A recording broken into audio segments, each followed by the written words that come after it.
I love in the TEDx talk, I think it was a TEDx talk, where you talk about the original definition of courage. Can you share that? Yeah. I love that. I do too. It's from the Latin word cur, meaning heart. Uh-huh. And so the original definition was to share all of yourself, share your whole story with your whole heart. And so an act of courage was an act of storytelling, which I think is true. I think so many of us, I watch Super Soul Sunday and I love when you talk a lot about the ego. Yes. To me, I call the ego the hustler. He's my yeah. hustler.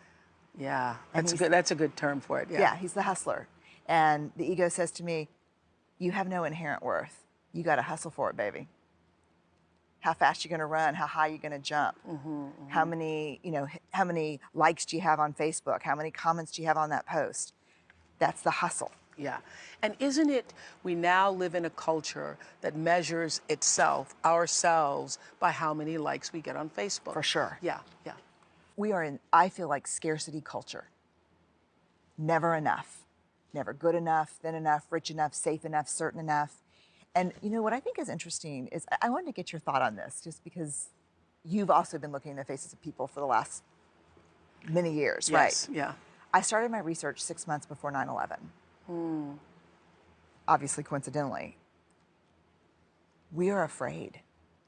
I would say the last 12 years have been marked by a deep fear in our culture. It's like a collective post-traumatic response.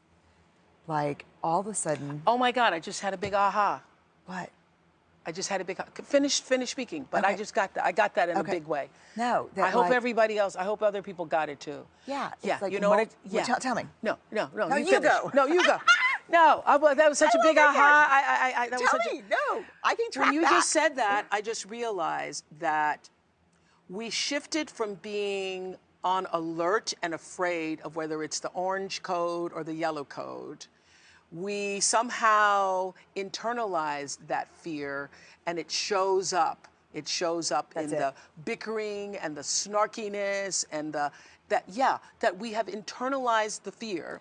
So we're not worried about what the code alert is anymore, because we think we're safe there. We got Homeland Security looking at that. But that fear has been internalized. That's what I heard you saying. That's it. There is a thin... That's it. I got that. I got the high five. Yeah. No, I think there's like a thin film of terror wrapped around us. And so if it's not, I'm not safe enough, or I'm not secure enough, it's I'm not liked enough, I'm not promoted enough, I'm not loved enough. I don't have enough. I don't have enough. I am not enough. At the very bottom, yeah, I'm not enough. Yeah. Whoa, that's big, big, big, big, big, big. Somebody ring some bells. We need some bells to ring on this show. But that's good. That's it. And so guess what the #1 casualty is of a scarcity culture? What? Vulnerability. We shut down. We shut down. Because I'm not going to let you know. No, because I'm already scared. I'm not all together. Right. Yeah. And the thing is that people are like, oh, well, we lose a little vulnerability. But vulnerability is not just about fear and grief and disappointment. It's the birthplace of everything we're hungry for. Creativity. Joy, creativity, faith, love. Innovation and all of that, yes. And the whole thing is, there is no innovation and creativity without failure. Period. So you got to be open enough to take the risk to fail. Yeah.